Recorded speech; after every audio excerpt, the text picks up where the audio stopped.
Bueno, entonces, muy bien, vamos a dar comienzo a nuestro tiempo con el Señor, con nuestro Padre, con nuestro Dios. Y vamos a pedirle al Espíritu Santo de una forma humilde, humillándonos delante de Él. Pedirle al Espíritu Santo que permita el poder unirnos a Cristo y unirnos al corazón de nuestro Padre. Porque solo el Espíritu Santo tiene la potestad de hacer ese milagro entre Dios y nosotros los seres humanos. Nosotros los hombres, Señor, tú sabes que somos seres creados a tu imagen y semejanza, pero tenemos muchos limitantes que tú estableciste en la creación y tú lo pensaste, Señor, desde un comienzo, sabiamente, y tú nos diseñaste para que dependiéramos de ti. El hombre por sí solo no puede moverse, menos, Señor, vivir en tu dimensión, vivir en el reino de los cielos, porque son asuntos muy altos. Lo entendemos de esa manera, porque de resto solamente es una religión humana. Y nadie, Señor Dios, a través de la religión y a través de sus propias obras y de sus propias ceremonias y tradiciones, nunca podrá llegar al Dios verdadero, a nuestro Padre, al Dios de Abraham, de Isaac y de Jacob. Por eso, Espíritu Santo, te rogamos una vez más. Habla a nuestros corazones, permítenos ver al Padre, conocerlo, entender su palabra, y que su palabra hoy llegue a nuestras vidas y que sea una semilla que produzca vida. Te damos muchas gracias porque nos permite, Señor, unirnos. Y en la distancia, Señor, para nosotros de pronto hay diferencias de distancias, pero para ti no hay distancia, para ti no hay espacio, para ti no hay tiempo. Tú eres el mismo aquí y allá, eres omnisciente, omnipresente y omnipotente. Padre, toma este tiempo, yo te lo ruego en el nombre de Jesús. Amén. Bueno, Dios los bendiga a todos. Yo le doy muchas gracias a Dios porque me ha dado la oportunidad para compartir con ustedes, especialmente la familia del Senti allí en París y en Francia en general. Tengo la oportunidad de llegar allí a sus hogares y compartir de la palabra de Dios. Y asimismo, pues todos los que de la familia del Senti de Suiza en este momento están participando, también bienvenidos a esta reunión Río. Este es un tiempo donde tenemos que aprender a ver a Dios. Ahora, la manera como vivimos nosotros los cristianos se relaciona directamente con el concepto que tengamos de Dios. Yo te hago una pregunta en esta tarde. ¿Qué es lo que viene a tu mente cuando tú piensas acerca de Dios? Cuando tú piensas de Dios, ¿cuál es el concepto que tú tienes de Él? Hay miles de religiones en este tiempo. El hombre ha inventado las religiones, son inventos y ceremonias y tradiciones humanas que se han diseñado aún con la buena intención de llegar a Dios. Pero con la religión no se puede llegar a Dios. ¿Cómo ves tú a Dios? Ahora, el problema radica en el concepto inadecuado y erróneo que tenemos de Dios. Ahora, el conocimiento de Dios es la base de la verdadera adoración. Si yo no conozco a Dios, ¿a quién estoy adorando?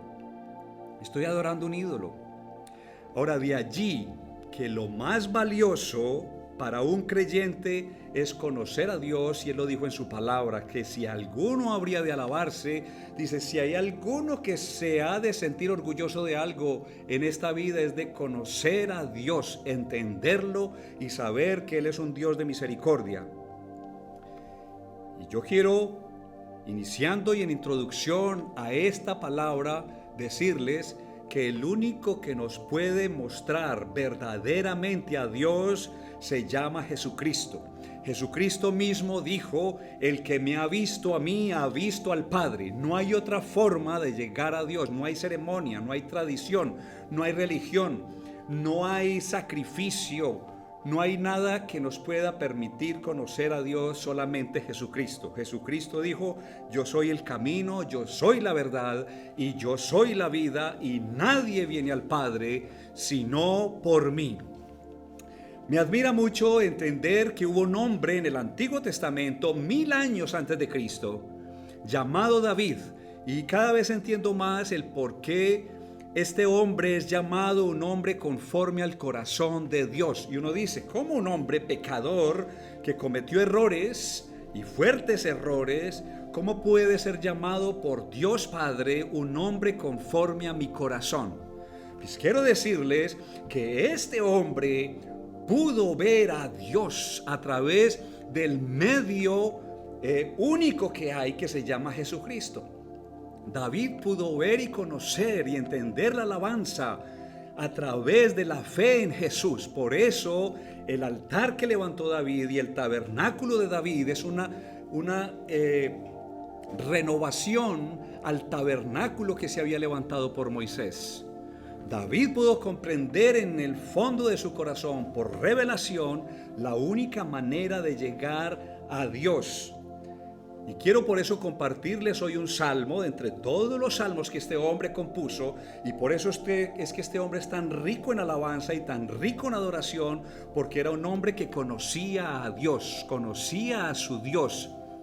Y dentro de tantos salmos que hay que nos revelan entonces tanto la fe de un hombre en Cristo y la salvación que obtuvo a través de Cristo, quiero mostrarles entonces un lindo paralelo que es muy impresionante, y es el paralelo que existe en el Salmo 107 entre el versículo 23 al 30, donde el salmista de una forma revelacional habla acerca de un evento que vivieron los discípulos 1000 años después, y es el famoso milagro cuando Jesús calma la tempestad. Y David, de una forma a través del Espíritu Santo y de una forma excepcional, pudo ver ese mismo escenario que vivieron los discípulos cuando estaban en la barca con Jesús y se levantó una tremenda tormenta y ellos tuvieron temor y tuvieron pánico y le dijeron a Jesús: sálvanos porque perecemos. Hoy, el tema de hoy, yo quiero titularle: ¿qué hombre es este que aún los vientos y el mar le obedecen? Tanto David en el Salmo 107 como Mateo capítulo 8 del 23 al 27 nos muestran a un hombre llamado Cristo, el Cristo de Dios, que tenía potestad y que tiene potestad sobre la naturaleza y sobre todo ámbito espiritual.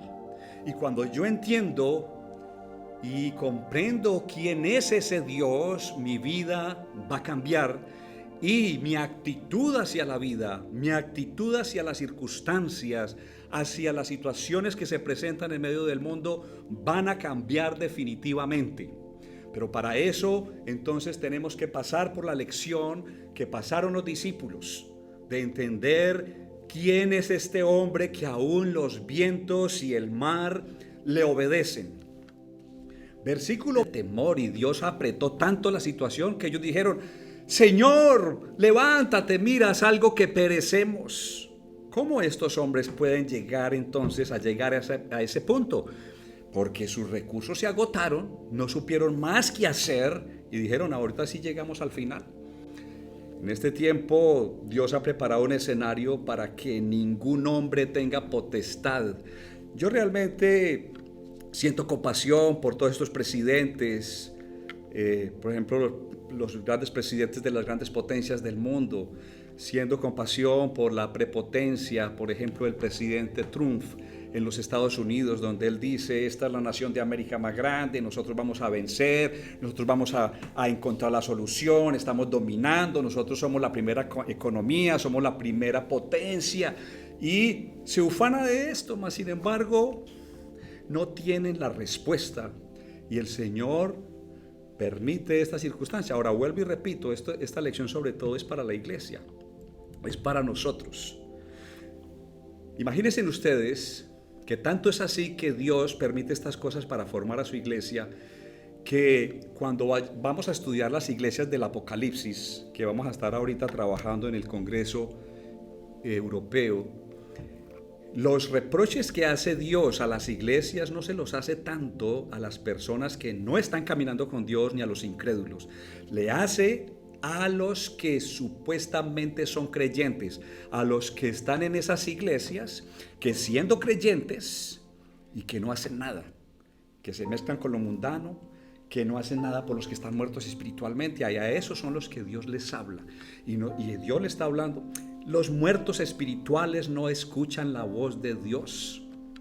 Entonces, ¿qué hace un hombre cuando pasa estas circunstancias que estamos viviendo hoy?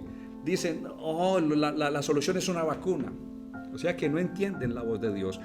Pero es muy impresionante que la iglesia no entienda el mensaje de Dios. El mensaje de Dios es para nosotros que entendamos entonces cómo es que tenemos que crecer en fe en medio de todas estas pruebas. Ahora el Señor entonces habló y procuró todo esto. Versículo 26 dice: suben a los cielos, descienden a los abismos y sus almas se derriten con el mal.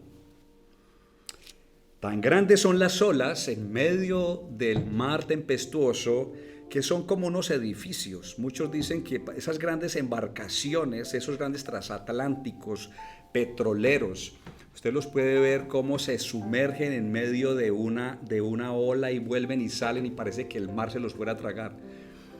Yo soy lo que se llama un pichón de marinero. Bueno, para los que no entienden qué es pichón, es un pequeño pajarito, pues es un principiante. Yo cuando estaba en Colombia, en el Golfo de Urabá, yo tuve mi barco pequeñito, un velero, y con mis colegas de trabajo nos aventuramos al frente a salir al mar, y porque no sabíamos de nada de eso, nos aventuramos y nos tomó el río Atrato, que es un río que desemboca allí es un río chocuano muy grande, con un caudal muy grande, y él entra muy fuertemente en el mar. Y como no había viento, nuestro barquito era de vela, entonces nosotros no nos dimos cuenta que estábamos en la corriente del río que entra en el Golfo, y nosotros estábamos ahí tranquilos. Cuando menos nos dimos cuenta era que estábamos afuera, estábamos saliendo para alta mar. Y lo más impresionante es que allá al final se veía ya los relámpagos y se empezó a formar una tormenta, y el cielo se empezó a volver negro y empezó a soplar.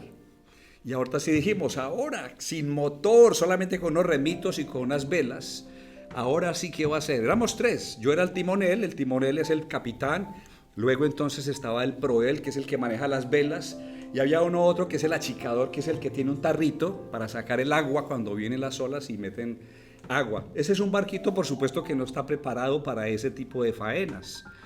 Mas, sin embargo, empezó a soplar y dijimos, ahora sí llegó el viento, vamos a izar las velas. Y empezó ese viento a soplar, y las olas que venían de atrás parecía que nos fueran a tragar. Y se venían esas olas y subíamos, así como dice aquí, por eso me acordé, porque dice aquí el salmista, dice que suben a los cielos en ese oleaje y descienden a los abismos. Y esas olas entonces nos tomaban y nos empujaban al hueco que se produce entre ola y ola. Y eso genera miedo, sobre todo de noche, porque eso es profundo y es miedoso. Los relámpagos en medio del océano, del mar, es miedoso. Pruébenlo y ensáyenlo. En todo caso, estábamos allí que dijimos, ya llegó el fin. Imagínense que un general del ejército de los Estados Unidos un día dijo, yo no he visto bravucón callejero más cobarde que cuando está al frente de la guerra o que está en medio de una tormenta. Porque es impresionante el poder. Dice que esto es uno de los poderes más grandes que tiene la naturaleza, el poder de un mar tormentoso, que domina lo que sea, y tú eres muy pequeñito en ese momento. En todo caso, el hombre es supremamente pequeño y limitado, y estamos metidos allí, en la profundidad de pronto de la enfermedad. Yo no sé qué situación vive la iglesia y que tiene que enfrentar, muchas circunstancias tiene que enfrentar el justo. Y a veces es difícil, todos tenemos que enfrentar esas circunstancias, nadie se escapa, todos tenemos que ser formados. pero a veces estamos arriba y luego bajamos de una forma impresionante. Y sigue diciendo el salmista, dice, tiemblan y titubean como ebrios, y toda su ciencia es inútil. Dice, toda su capacidad, sus talentos es inútil en medio de esas circunstancias. Y esto imagine que como si fuera un salmo para esta época. Dice, su ciencia es inútil. Porque realmente para dominar la naturaleza, el hombre se queda corto. Realmente sus talentos, su capacidad, su poder, su dominio. Por ejemplo, yo no sé qué pasará con los que son ricos hoy a causa del petróleo, porque el petróleo está como menos 37 puntos por debajo de cero. Ahora mismo el petróleo está valiendo menos que huevo.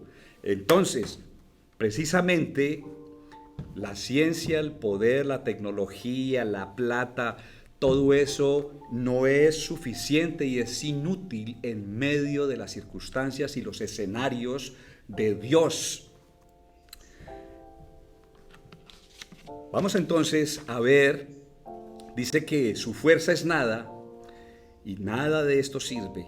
Su gloria desaparece y están completamente indefensos. Vamos a nuestro punto, familia, vamos a nuestro punto y es, ¿qué pasa en medio de esas circunstancias? Dice el versículo 28, entonces claman a Jehová en su angustia y los libra de sus aflicciones. Yo creo que este es el pasaje que deberíamos tomar allí. Esa es la referencia de nuestra enseñanza en esta tarde. ¿Qué pasa en medio de esas circunstancias? ¿Qué hicieron los discípulos cuando vieron que no podían hacer más nada? Y Jesús estaba durmiendo, poniendo su cabecita sobre un cabezal y dormía plácidamente. Yo creo que Jesús estaba haciendo el dormido. Pero es posible que hubiera estado dormido de verdad descansando, pero estaba cansado de toda la faena del día. Pero él yo creo que estaba abriendo un ojito por un lado y veía a los discípulos que corrían, que intentaban y todo eso. Y ellos desesperados entonces les tocó obligatoriamente clamar y le dijeron a Jesús, sálvanos Jesús porque perecemos. En Marcos dice, Señor, ¿no te da cuidado que vamos a morir? Y prácticamente le exigen al Señor, Señor, haz algo, mira, ¿tú por qué eres tan insensible? El hombre tiene que clamar y la iglesia tiene que clamar, efectivamente, y el Señor dice, eso es lo que yo quiero. Uno tiene que clamar, aprender a clamar, aunque ya hayamos agotado todos los recursos, entonces nos queda el recurso de la oración que nos permite venir a Dios. Nuestro corazón entonces se derrite y Dios lo quiere derretido. Se derraman gritos pidiendo ayuda. Se dice, oiga bien, se dice que Dios tiene más noticias con frecuencia, tiene noticias con más frecuencia de personas afligidas que de personas que se hallan en bendición. Personas que se hallan tranquilas y fuera de peligro. De esas personas el Señor no tiene noticias, a veces por largos tiempos. Pero cuando la persona está afligida, inmediatamente suenan las oraciones y empiezan a llegar oraciones al cielo. Hoy yo creo en este tiempo es cuando más la iglesia ha orado. En estos tiempos las iglesias están orando todos los días, cadenas de oración. Las iglesias entonces están unidos, aún a la distancia, están unidos para orar, para clamar, Señor, libra mi nación, libra, Señor, mi familia. Y han subido oraciones al cielo, y el Señor dice, wow, ahora esta gente entró en contacto conmigo. ¡Qué bueno! El hijo pródigo era muy altivo, mas sin embargo decidió que no regresaría nunca. ¿Hasta cuándo? Hasta que la necesidad del hambre lo empujó a buscar a su padre. Agar, aquella sierva de la esposa de Abraham, era muy orgullosa cuando estaba en la casa de Abraham, pero cuando le tocó que estar en el desierto, fue humilde, le tocó humillarse. Jonás estaba durmiendo en el barco, pero le tocó despertarse y empezar a orar cuando estuvo en el interior de la ballena. El rey Manasés, un rey de Israel, vivía en Jerusalén muy libertinamente, pero cuando estaba encadenado en Babilonia, su corazón se volvió al Señor. Las enfermedades forzaron a muchos, según el Evangelio, a acudir a Cristo Jesús. Tanto que otros que disfrutaban de salud no lo reconocieron. Uno podría pensar que el Señor de pronto se disgustaría por escuchar oraciones de personas que son impulsadas a buscarlo solamente en momentos difíciles y de angustia. Pero el punto es que si no hubiera sido por las enfermedades, por las parálisis, por las fiebres, si no hubiera sido por todas las lepras, por todas estas enfermedades terribles que hubo cuando Jesús estuvo sobre la tierra, dice que muchos no hubieran buscado a Jesús. Y es así, el hombre necesita tener ese espacio para clamar a Dios. Hijos de Dios, es un tiempo para clamar a Dios, para buscar su rostro, para venir a buscar su clemencia. Dios está esperando por la iglesia. Él necesita una iglesia, entonces, que clame, no importa que le busquemos en los momentos difíciles, es necesario buscarlo. Vamos terminando nuestro salmo, y dice el versículo 29, que Él cambia la tempestad en sosiego y se apaciguan sus ondas. Ahora nos hallamos en la misma situación de los apóstoles cuando estaban solos en esa noche en medio del mar. Y el viento y las olas les eran contrarios, remaban contra ellas en vano, hasta que Cristo se les acercó y entonces mandó a la tempestad que callara. Y los vientos entonces cesaron y las olas entonces se calmaron. Y dice que sobrevino una gran calma, una gran bonanza, porque ellas conocían su voz. Las olas del mar distinguen la voz de Dios, porque Él las creó y entonces le obedecieron. Los vientos le obedecen a Dios, los virus le obedecen a Dios, las circunstancias le obedecen a Dios porque fueron creadas por Él. Y Él es tan omnipotente en la vida natural como en la vida espiritual.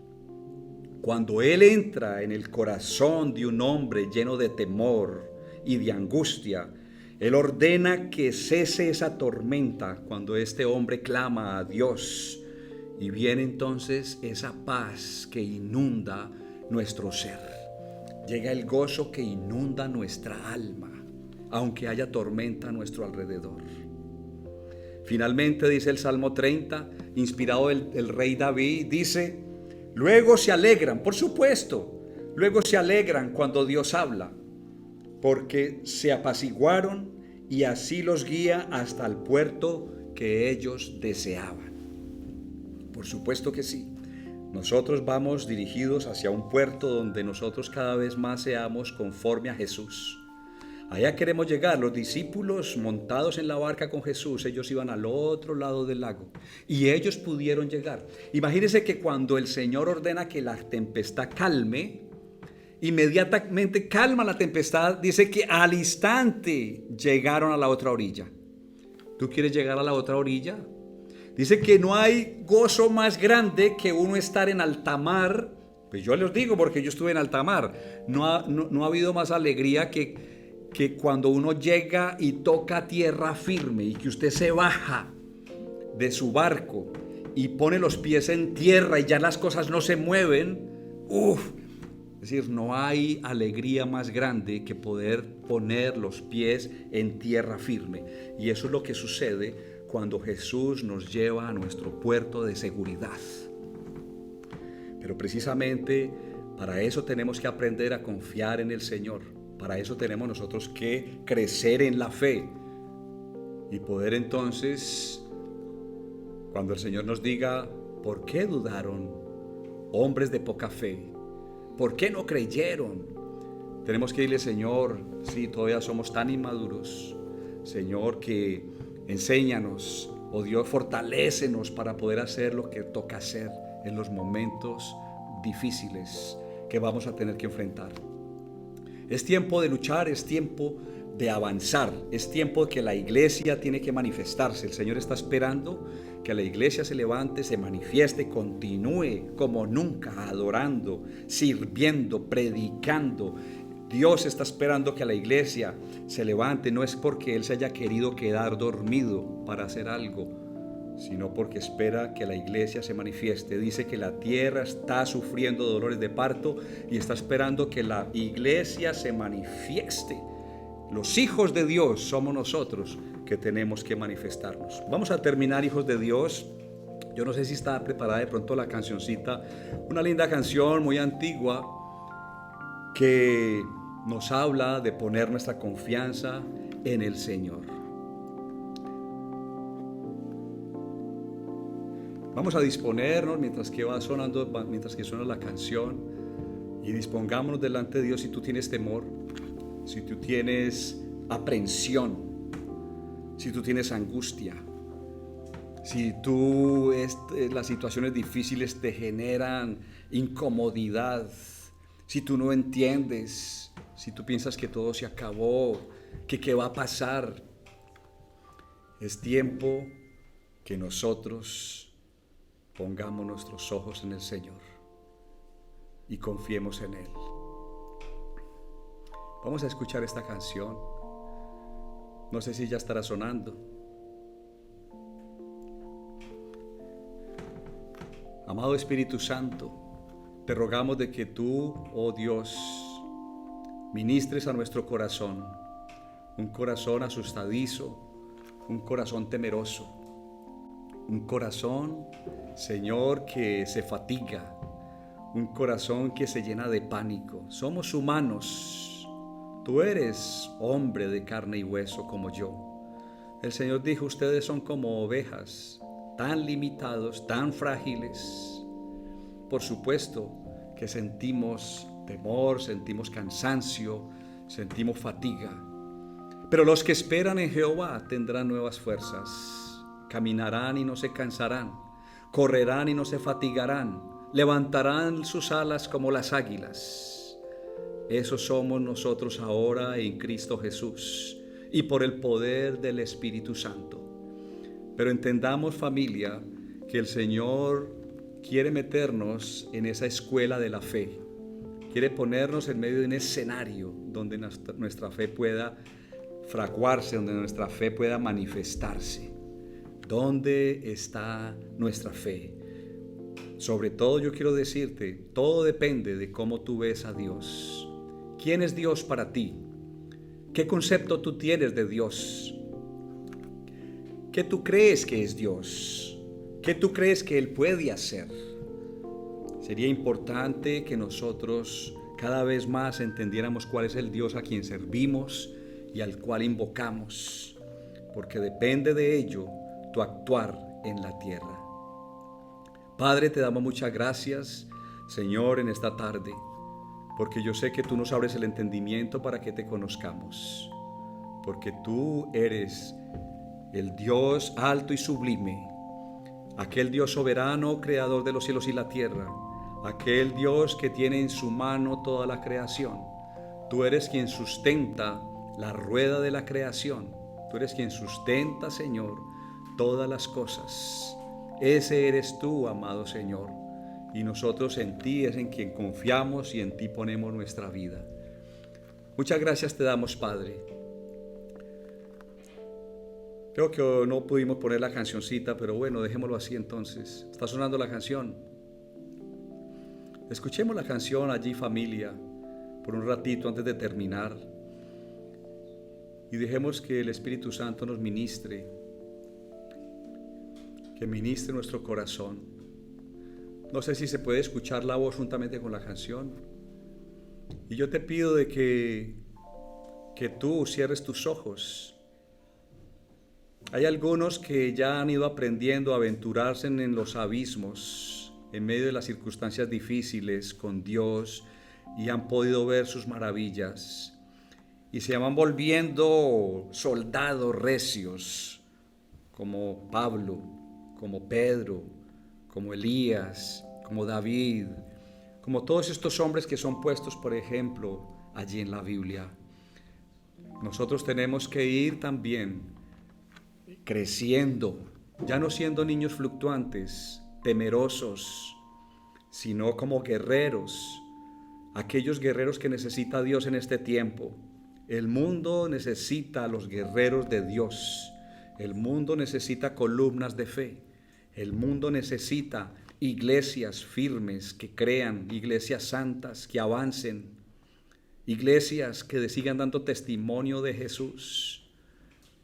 Padre, yo te ruego, Señor Dios, que tú bendigas a tu iglesia, bendigas a la iglesia allí, Señor, en Francia, en París, que tú bendigas, Señor, tu iglesia aquí en Suiza, en cada ciudad, en Suiza Norte, en Ginebra, en Lausanne. Padre, y que tú sigas adelante con nosotros. La obra que tú empezaste, continúala, Señor. Te damos muchas gracias, Padre, por esta linda oportunidad de haber escuchado tu palabra. Padre, quedamos en tus manos, en acción de gracias, en el nombre de Cristo Jesús, nuestro Señor y nuestro Salvador. Amén, familia, Dios los bendiga.